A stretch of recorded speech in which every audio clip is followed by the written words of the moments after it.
Bonsoir, il est 22h dans nos studios, la même heure dans le Fouta et sur l'ensemble du réseau synchronisé de Sen Radio. Bienvenue et merci de suivre Sud Nuit.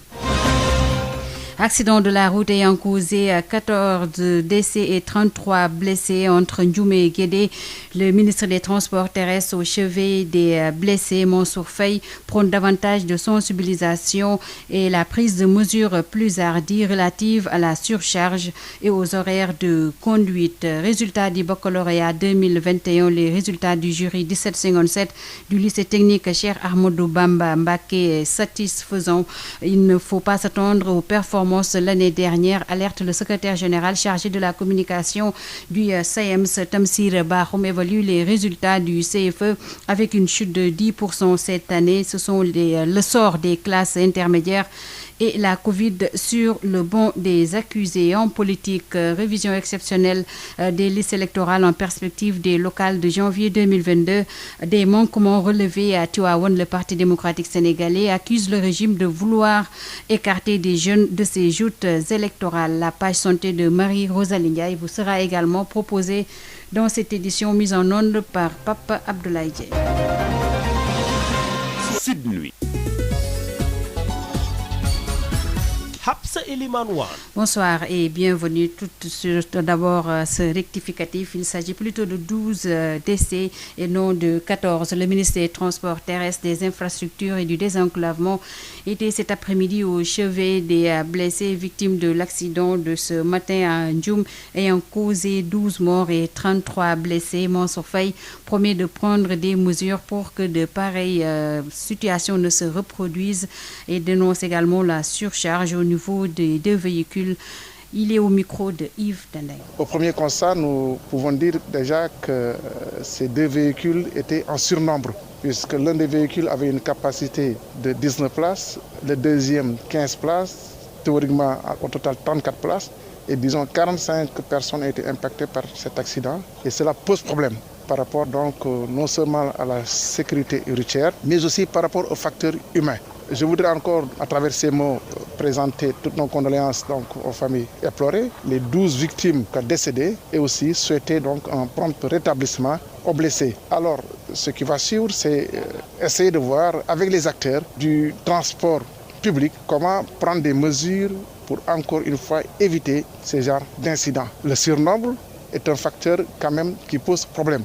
Aussi, il y a la difficulté au niveau des actes de transport, surtout par rapport à la régulation donc, des horaires de transport. Sur ces questions, je pense que nous allons nous concerter avec l'ensemble des acteurs pour voir les différentes mesures à prendre, parce que quand même, il faudrait que nous soyons en mesure de réagir. Le facteur humain, il est là. Nous avons vu dans l'environnement, par rapport donc, à la qualité de la route est très bonne qualité. La signalisation verticale comme horizontale, elle est présente. Donc l'origine de cet accident, en réalité, c'est le facteur humain. Et il va falloir apporter maintenant des mesures sévères donc, pour que ce genre de situation-là ne puisse plus arriver. D'abord par la sensibilisation, c'est important, sensibiliser l'ensemble des acteurs, mais aussi les sanctions, regarder comment ensemble nous pouvons discuter à travers les sanctions. Et je vais en tout cas lancer un appel à l'endroit de l'ensemble des acteurs, encadrés par le ministère en charge donc, des infrastructures, pour que donc, ces questions-là puissent être évoquées et discutées. Le ministre des Transports terrestres et des Infrastructures, Mansour Faye, qui était accompagné de son collègue du développement communautaire, de l'équité sociale et territoriale, Samba Ndjobenka, a présenté les condoléances du chef de l'État et du gouvernement aux familles des victimes. Il a également apporté le soutien de l'État et donné des instructions pour l'évacuation des blessés graves à Dakar. Samba Ndjobenka s'en explique au micro de Yves Dendeng. Avant toute chose, je voudrais quand même, au nom du président de la République, son Excellence Macky Sall, en tant que ministre en charge de la solidarité nationale, présenter les condoléances du gouvernement à l'endroit de toute la population éplorée, mais également en profiter pour souhaiter prompt rétablissement à ces personnes quand même qui sont dans une situation plus ou moins difficile. Et par rapport à ce que vous venez de dire, nous sommes là, comme je l'ai dit tantôt, pour un tout petit peu apporter notre soutien, notre compassion à l'endroit de ces populations. Et par rapport à ça, le président de la République a donné des instructions fermes, allant dans le sens d'accompagner ces populations éplorées, mais aussi ces malades qui sont actuellement au niveau de l'hôpital. D'ailleurs, par rapport à ça, on nous a signalé que sur les 33 blessés, les 2 sont dans une situation plus ou moins grave. Et on a déjà donné des instructions par l'entremise du gouverneur à ce qu'on essaie de les évacuer à Dakar pour la prise en charge en bonne et due forme. Le reste, comme on a l'habitude de le faire dans de pareilles occasions, l'État est là et sera à leur côté. L'État va les accompagner dans la mesure du possible. Sud FM, l'info, c'est ici. Et nous parlons du baccalauréat 2021. Les premières tendances des résultats sont jugées satisfaisantes au niveau du jury 1757 du lycée technique Cheikh Ahmadou Bamba de Diourbel à Damandiaye. Les résultats du baccalauréat général commencent à tomber au niveau de Diourbel. Au jury 1757 du lycée technique Cheikh Ahmadou Bamba de Diourbel en L'. Sur 100 candidats, il y a eu 8 admis d'office et 34 admissibles. En S3, il y avait 5 inscrits, 1 admis d'office et 4 ajournés, avec une mention assez bien. En S2, sur 176 inscrits, 59 ont obtenu le bac dès le premier tour et 50 admissibles. Il y a eu au total 9 mentions assez bien, 2 mentions bien et une mention très bien. En S1, tous les 8 inscrits sont admis d'office avec des distinctions, une mention très bien, 4 mentions bien et 3 mentions assez bien.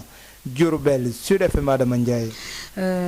C'était donc Adama Ndiaye qui nous donnait les premières tendances des résultats du baccalauréat au niveau de Diourbel, notamment le jury 1757 du lycée technique Cheikh Ahmadou Bamba Mbacké à Diourbel. Avec la publication des résultats du CFE, le Sénégal a enregistré une chute de 10 points d'environ, selon le secrétaire général national chargé de la communication du SAEMS, Tamsir Bahoum, qui alerte les résultats ne seront pas fameux cette année.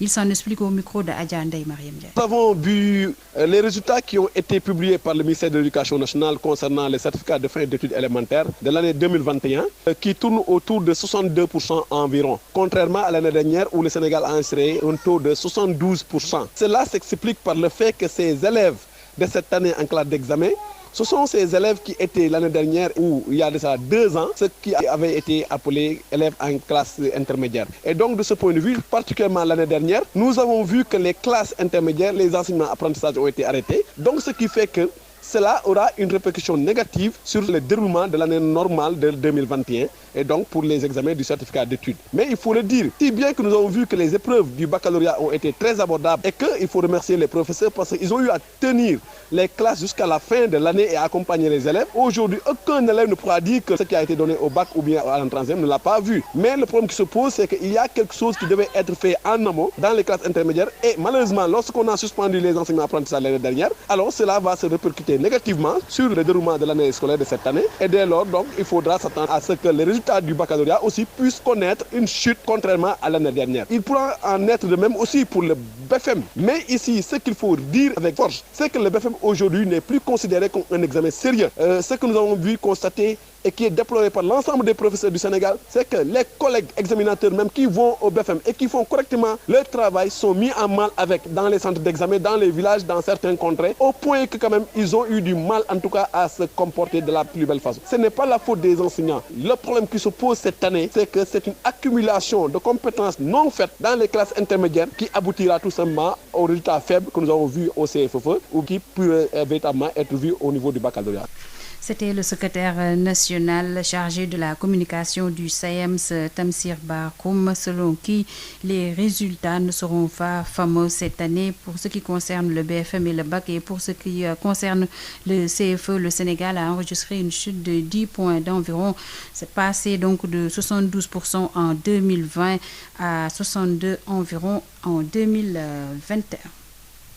Et nous parlons de précipitations enregistrées ce mardi un peu partout au Sénégal, notamment à la zone de captage. Les habitants vivent à chaque hivernage les mêmes difficultés dans ce quartier. Les populations accèdent difficilement à leur maison à cause des eaux stagnantes et des flaques d'eau qui envahissent la zone. Ismaïla, Marcel Colli. À la zone de captage, à chaque hivernage, les populations vivent les mêmes difficultés. Difficultés d'accès à leur domicile, mais aussi de vaquer à leurs occupations. d'inondation. Dans ce quartier, les flaques d'eau envahissent les rues et ruelles, témoigne Babacar Ba du Forum des Justiciables.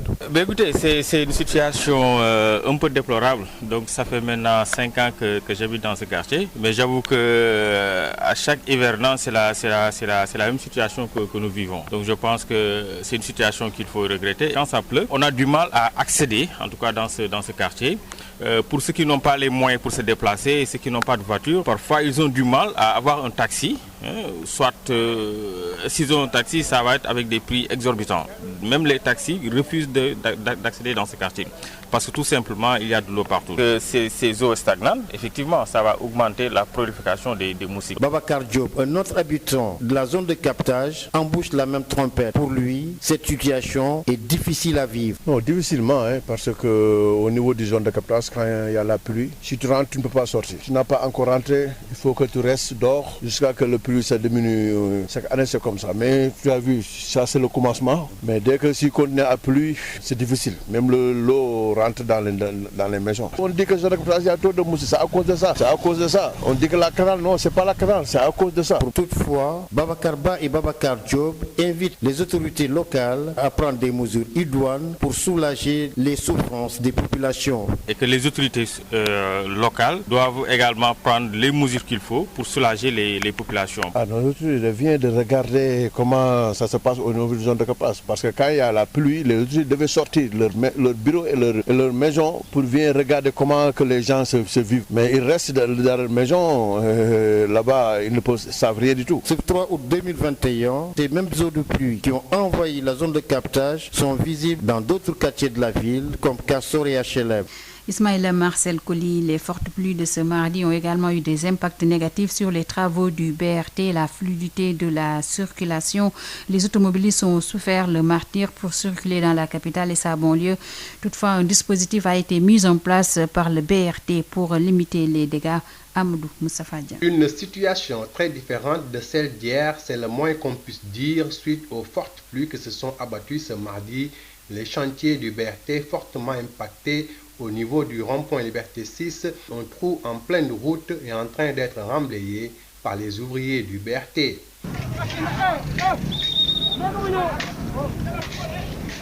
Sur place, notre interlocuteur d'hier, Ibrahim Sambambo, supervise les opérations.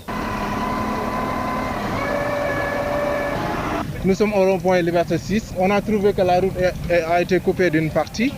Donc on a appelé l'ANSE pour essayer de mettre du tout venant pour régler le problème, pour que les véhicules puissent circuler normalement. Le technicien responsable de l'hygiène, de la sécurité et de l'environnement reconnaît quelques difficultés dues aux fortes précipitations. On ne peut pas dire que ce sont des dégâts parce que c'est prévu sur un sentier. Il peut y avoir, si on a reçu beaucoup de pluie, des eaux à l'intérieur du sentier. L'entreprise est là sur place. Là, on voit que la circulation est bloquée. On fait tout. Vous venez de nous trouver avec un engin. Essayez de rétablir la circulation. Même si, selon lui, la situation est sous contrôle, il avoue que les ouvriers ont dû être réorientés vers les tâches les plus urgentes. Aujourd'hui, les équipes se sont tournées pour aider à évacuer les eaux. Tous les eaux qui restaient dans les quartiers viennent directement dans le sentier parce que le niveau du sentier est plus bas que les quartiers. Non loin de là, une motopompe évacue l'eau qui a envahi les travées creusées dans le chantier. Oui, la motopompe est en train de circuler. Normalement, on doit évacuer le maximum aujourd'hui. Toutefois, les désagréments, eux, sont ressentis par bon nombre d'automobilistes. Parmi eux, ce taximan témoigne. La route est devenue impraticable au niveau du rond-point PT6. Il y avait un grand nid de poules qui avait même bloqué la circulation. Les ouvriers du BRT ont dû le remblayer. Le problème, c'est qu'il y a trop de chantiers qui ont été démarrés en même temps au niveau de Dakar, raison pour laquelle les embouteillages sont devenus monnaie courante, surtout avec la pluie. Dakar est devenu un chantier à ciel ouvert et cela ne règle pas la situation. Beaucoup de taximans ont dû stationner leurs voitures pour éviter des pannes. Avec cette forte pluie du jour, le constat est sans appel. Les chantiers du BRT commencent à en pâtir et pas que seulement. Amadou Moustapha Dieng, le secteur informel au ralenti dans la banlieue dakaroise, plus particulièrement à Keur Massar, à cause toujours de ces pluies. Les soudeurs métalliques, les garages de mécaniciens ainsi que les cars Ndiaga Ndiaye sont affectés, de même que le petit commerce Birama Ndiaye. La pluie qui s'est abattue ces 2 jours à Dakar a paralysé tout le secteur informel, plus particulièrement dans la banlieue. L'activité était au ralenti, surtout dans les ateliers des soudeurs métalliques, les garages des mécaniciens, car l'utilisation du courant électrique ne fait pas bon ménage avec la pluie. Le transport en commun n'est pas épargné, de même que les taxis clando. Non seulement ils n'ont pas de clients, mais la pluie risque d'endommager leur véhicule, nous dit ce chauffeur de clando trouvé devant chez lui, près du garage des cars Ndiagandiaye, où la quasi-totalité des cars sont à l'arrêt. Depuis hier, il est en train de pleuvoir. L'eau est il y a beaucoup d'eau, quoi. C'est pour cela qu'on n'a pas travaillé depuis hier et aujourd'hui. Parce que les gens ne sortent pas ça quand il pleut. Voilà. Et ils gaspillent beaucoup d'eau dans la voiture, même les clients ne sortent pas. Une situation confirmée par ce menuisier qui travaille en plein air, visiblement affecté. Nous ne pouvons pas travailler parce que nous n'avons pas là où on travaille. On travaille en plein air. Oui, donc la pluie va affecter les bois, il va décoller tout. C'est pour cela qu'on ne peut pas travailler aujourd'hui. Le petit commerce, c'est-à-dire les marchands ambulants et autres tabliers, n'a pas été épargné par cette pluie. Ce n'est que vers 16h dans l'après-midi de ce mardi que l'activité économique a repris petit à petit. Pour certains ici à Keur Massar, où une importante pluie a été enregistrée 2 jours durant. Sud FM, un réseau au service des citoyens. Grève de la faim des détenus de la maison d'arrêt de correction de Mbour. L'ASRED, l'association pour la réinsertion des détenus solidaires, invite le chef de l'État à gracier pour la fête de la Tamkharit 1000 détenus pour désengorger les prisons. Son président Ibrahim Sall exhorte le ministre de la Justice, garde des Sceaux, Maître Malick Sall, à initier des concertations sur les longues détentions. Ibrahim Sall, que je vous propose d'écouter. Ces dernières qui observent une grève de la faim ne réclament rien d'autre qu'une diligence rapide dans le traitement de leur dossier, qui dorment toujours dans les trouvailles de dame justice du fait du nombre très réduit de magistrats, sans oublier le fait qu'il y a un seul procureur pour le département de Mbour. Juste à titre d'exemple, ces derniers joints au téléphone confirment qu'ils n'ont aucun problème avec le personnel pénitentiaire, mais avec la justice. Par ailleurs, la CED demande solennellement à son Excellence le président de la République d'accorder une clémence de 1000 détenus. Vu la gravité de la situation, l'administration pénitentiaire aura forcément beaucoup de mal à faire face à cette troisième vague qui est en train de prendre des proportions inquiétantes du fait d'un manque de moyens criards. Elle aura des difficultés à assurer la sécurité des pensionnaires au plan sanitaire. À cela s'ajoute le surpeuplement noté dans certaines prisons du pays. Certaines prisons ont largement dépassé leur capacité d'accueil. Mais vraiment, nous sommes tous d'accord que nous sommes dans une situation d'une extrême gravité et ce pays qui est cité comme une exception démocratique en Afrique de l'Ouest, où on garde des détenus dans ces prisons sénégalaises qui ne répondent pas aux normes requises de façon arbitraire. Le pourquoi nous proposons au ministre de la Justice d'organiser une séance de réflexion avec tous les acteurs intervenant en milieu carcéral ainsi que ceux de la justice pour qu'on puisse mener des réflexions et trouver ensemble des solutions concrètes face à cette problématique qui entre le sommeil des détenus. Ce problème ne peut pas être résolu en excluant les vrais acteurs pour des positions personnelles, vu que nous devons conjuguer nos efforts au nom des intérêts supérieurs des détenus, parce que ce qu'ils réclament là, c'est des revendications légitimes et cette responsabilité incombe directement à l'État du Sénégal. C'était Ibrahim Sall, le président de l'Association sénégalaise pour la réinsertion des détenus, qui invite le chef de l'État à gracier pour la fête de la Tamkharit 1000 détenus, et également le ministre de la Justice, Maître Malick Sall, a initié des concertations inclusives sur les longues détentions. Ibrahim Sall réagissait suite à la grève de la faim de détenus de la MAC de Mbour. Des sit-ins à partir de demain, une marche nationale. L'Alliance des syndicats autonomes de la santé de Gueusseum est désormais prête pour le combat. L'Alliance des syndicats autonomes de la santé Andougassum dénonce vigoureusement les 7 milliards alloués au personnel sanitaire comme prime de Covid et les qualifie d'aumône. Mbalo Diacham, président de l'Alliance. Le ministre de la Santé et de l'Action sociale déclare sans sourciller que le personnel aurait perçu 7 milliards de primes de Covid-19, que représente 7 milliards, à peine 5% sur les 5 milliards dédiés à la lutte. Sinon, une aumône à la limite qui divise le personnel des collectivités territoriales, de l'Institut Pasteur et de l'hôpital principal de Dakar par son caractère modique, aléatoire, inéquitable, partial et injuste. L'autre pilule difficile à avaler pour And Gueusseum, la non-application des décrets déjà signés. Ce laxisme, à la limite normale pour And Gueusseum, dans un ministère médicalisé à outrance, ce ministère est devenu un mouroir ou un dortoir des décrets arrêtés, profitable au personnel paramédical. Et on pèse bien nombre. Sinon, comment comprendre tous les décrets qui ne sont pas du tout appliqués? Ainsi, l'Alliance des syndicats autonomes de la santé décide de déterrer la hache de guerre et annonce un premier plan d'action dès ce mercredi. De 10h à 13h, sitting à Gaspard Camara avec port de brassard, rouge, masque, casquette, etc. Le mercredi 11 août, sitting au siège de l'Institut Pasteur de Dakar. Le mercredi 18 août, sitting dans les districts et hôpitaux de tout le territoire national. Maintenant, le territoire se rendra à l'hôpital national. Le mercredi 25 août, marche dans toutes les 14 régions du pays. L'Alliance And Gueusseum a par ailleurs déploré le déroulement de la campagne de vaccination et plaide pour une approche communautaire. Abdoulaye Diop, démarrage des révisions exceptionnelles sur les listes électorales en perspective des locales de janvier 2022 à Tivaouane. Des manquements sont déjà notés selon le Parti démocratique sénégalais. L'État est derrière et l'accuse donc de vouloir écarter une bonne partie de la jeunesse.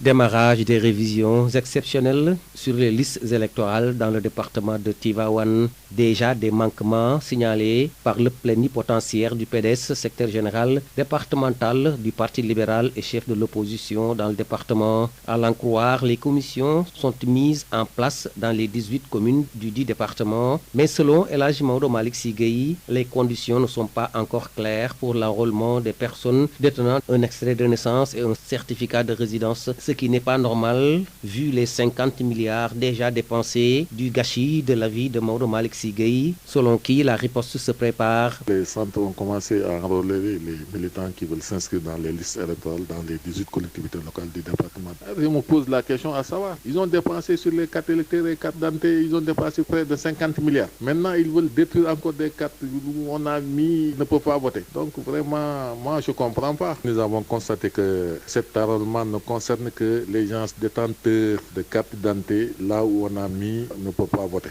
Ce qui est quasi impossible pour les primo-votants qui n'auront pas le temps nécessaire pour se faire confectionner une carte d'électeur pour les élections locales à venir. Une occasion pour l'État d'écarter ces jeunes du vote. El Hadji Maodo Malick Sy Gueye. De fait, ils ont exclu les gens qui n'avaient pas de carte d'identité et qui voudraient s'inscrire et avoir la carte d'identité parce qu'ils ont couplé la carte d'identité et la carte électeur. Ils veulent écarter les jeunes qui n'avaient pas de carte d'identité et qui veulent voter, ils veulent les écarter, ces élections-là. Et ça, c'est inacceptable. Tivaouane, Babacar Sow pour Sud FM. Sud FM vous transporte partout au Sénégal et dans le monde.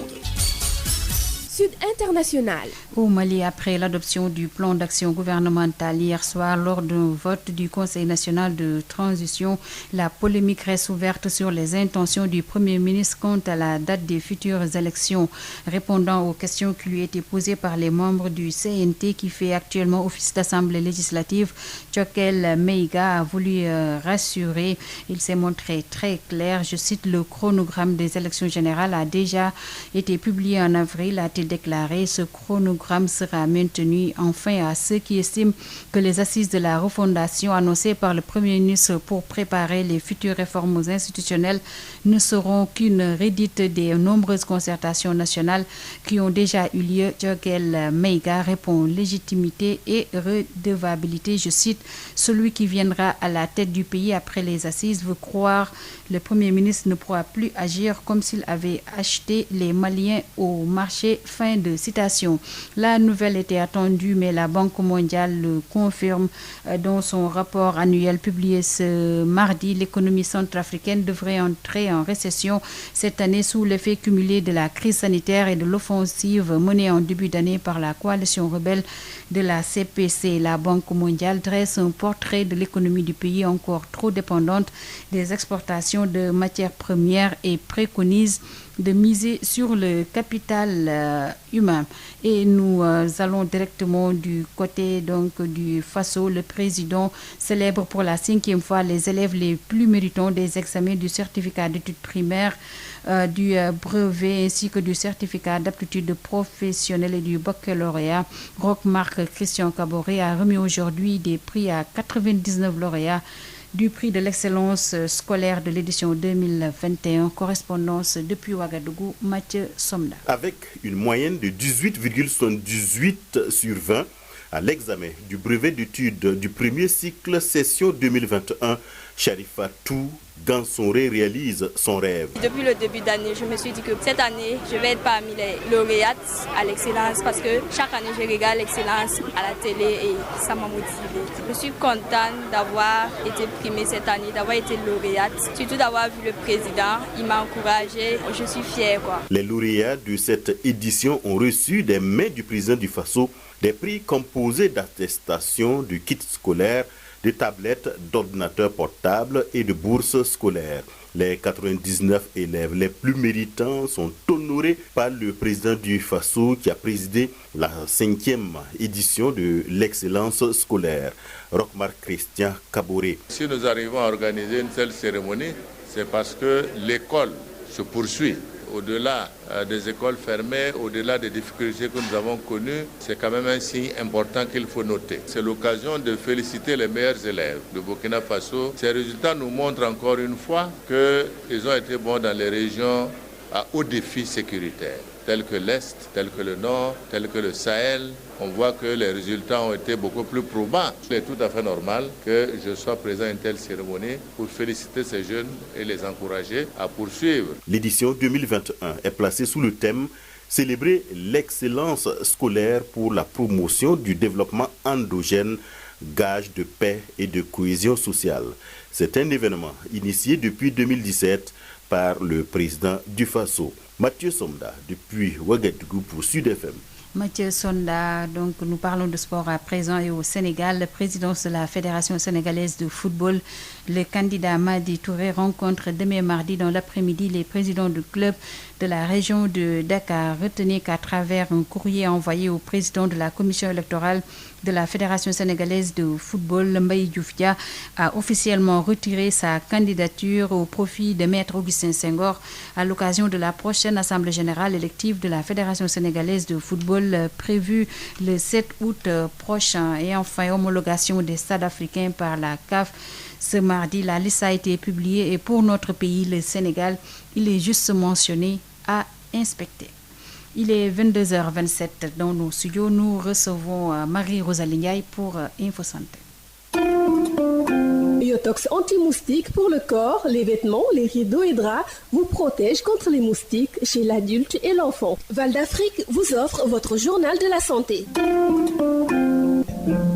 Bonjour à tous et bienvenue. Au total, 10 332 personnes ont reçu leur dose de vaccin dans la région de Fatick, soit un taux de couverture vaccinale de 5,5%, indique le dernier rapport d'évaluation de la région médicale. La cible globale étant de 188 170 personnes à vacciner entre les 8 districts sanitaires de la région médicale de Fatick. Parmi ces personnes vaccinées dans la région avec 2 doses, 5 587 individus ont reçu leur deuxième dose de vaccin Sinopharm et 4 745 individus leur deuxième dose de vaccin AstraZeneca. 22 966 personnes ont reçu leur première dose de vaccin, soit un taux de vaccination de 12,2% lors de la campagne de vaccination. Le rapport a relevé par ailleurs que 3 districts ont enregistré des performances supérieures à la moyenne régionale, tant à la première qu'à la deuxième dose.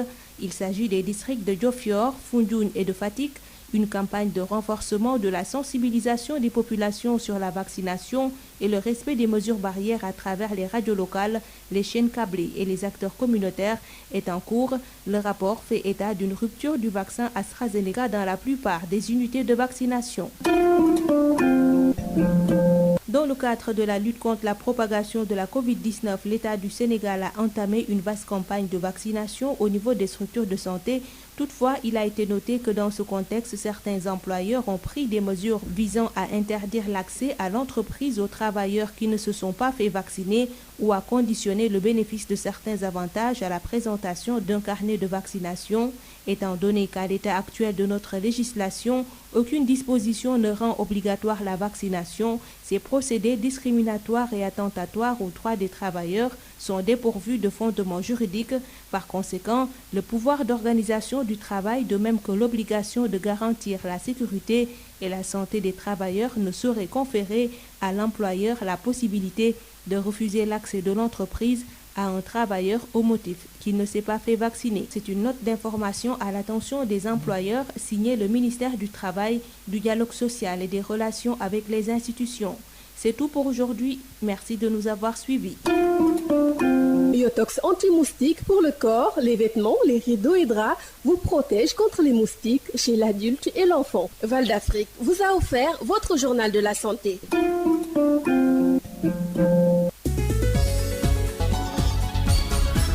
Hapsa Eliman Wan. 30 dans nos studios, la même heure sur toutes les pendules de nos stations régionales. C'est la fin de Sud Nuit, le rappel des titres. Accident de la route ayant causé une dizaine de morts et 33 blessés entre Ndioum et Guédé. C'est dans le Fouta. Le ministre des Transports terrestres au chevet des blessés. Mansour Faye prône davantage de sensibilisation et la prise de mesures plus hardies relatives à la surcharge et aux horaires de conduite. Selon l'agence de presse sénégalaise, le bilan est passé à 14 morts. Résultat du baccalauréat 2021, les résultats du jury 1757 du lycée technique Cheikh Ahmadou Bamba satisfaisant. Il ne faut pas s'attendre aux performances de l'année dernière, alerte le secrétaire national chargé de la communication du SAEMS, Tamsir Bahoum, évalue les résultats du CFE avec une chute de 10% cette année. Le sort des classes intermédiaires et la Covid au bon des accusés. En politique, révision exceptionnelle des listes électorales en perspective des locales de janvier 2022. Des manquements relevés à Tivaouane. Le Parti démocratique sénégalais tire sur le régime et l'accuse de vouloir écarter des jeunes de ses joutes électorales. La page santé de Marie-Rosalie Ndiaye vous a également été proposée dans cette édition mise en onde par Pape Abdoulaye Dieye. Merci à lui pour la collaboration technique. Merci également à vous, chères auditrices et auditeurs, pour la fidélité à Sen Radio. Nous sommes mardi, vous avez droit à la rediffusion de votre émission Rétrosport avec Elhadj Malick Ndiaye et Elhadj Pape Ibrahima Dieng. Avant cela, retrouvez l'équipe de Sud Éducation. Très bonne soirée.